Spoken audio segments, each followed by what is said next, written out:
Good morning. আজকে আমরা myself doctor Neeraj Jain. আজকে আমরা পিআরপি নিয়ে জিএফসি নিয়ে কথা বলবো। পিআরপি মিনস হচ্ছে platelet rich plasma therapy growth factor concentrate therapy. এখন পেশেন্ট কনফিউজ থাকে কি করাবো, পিআরপি করাবো, জিএফসি করাবো, বায়োটিন পিআরপি করাবো, অ্যান্ড ডিফারেন্ট নেমস।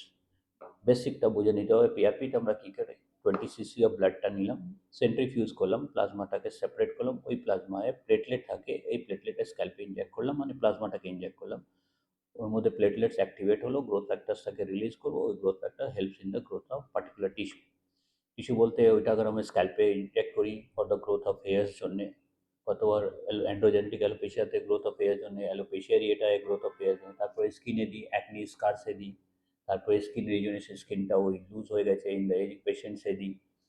তারপরে পিগমেন্টেশন থাকে মেলাজমা, ওখানেও পিআরপি আমরা দিয়ে রেখেছি, ইমপ্রুভমেন্ট হয়। স্ট্রেচ মার্কেও কিছুটা ইমপ্রুভমেন্ট হয়। তারপরে ডেন্টিস্টরা দেয়।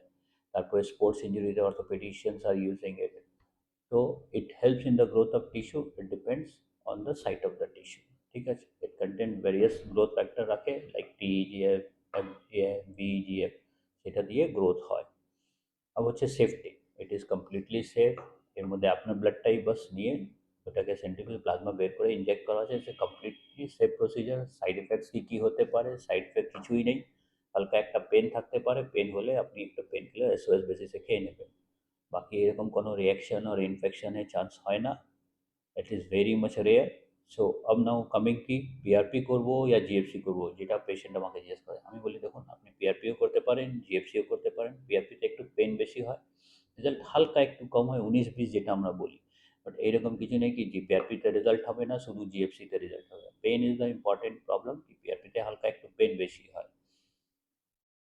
তো আপনি সেকেন্ড হচ্ছে পেশেন্ট জিজ্ঞেস করে আরে কস্টটা কত ভ্যারি করে যাচ্ছে, কোথায় 3,000 আছে, কোথায় 4,000, কোথায় 6,000, কোথায় 10,000 আছে। তো সি দ্য ক্লিনিক ডিসাইড করে কস্টের জন্য। আপনার ব্লাড আছে, আপনার প্লেটলেট আছে, এরকম কিছু নেই কি ওখানে কস্ট বেশি হলে ওখানে বেশি প্লেটলেট হয়ে যাবে, তো ওখানে বেশি গ্রোথ হবে। This is not possible. তো আপনি যেখানেই নেন, আপনি কস্ট টাকা আগার প্রবলেম আছে, আপনি পিআরপিও করতে পারেন, একটু পেন সহ্য করলে, না হলে জিএফসিও নিতে পারেন if you have a problem with the pain. So PRP কে দিচ্ছে, টেকনিশিয়ান দিচ্ছে, ডক্টর দিচ্ছে, সেটা দেখে নেবেন। Better to take it with the doctor and it helps in the growth of tissue. আমরা দেখেছি পিআরপি দিয়ে রেজাল্ট হয়, বাট গ্যারেন্টি কিছু নেই। অ্যাটলিস্ট এই জন্য প্যাকেজ সেশন করবেন না, ইন্ডিভিজুয়াল সেশন নিয়ে 4টে সেশন দেখুন। রেজাল্ট হলে আগে করবেন, না হলে স্টপ করে দেবেন। Thank you.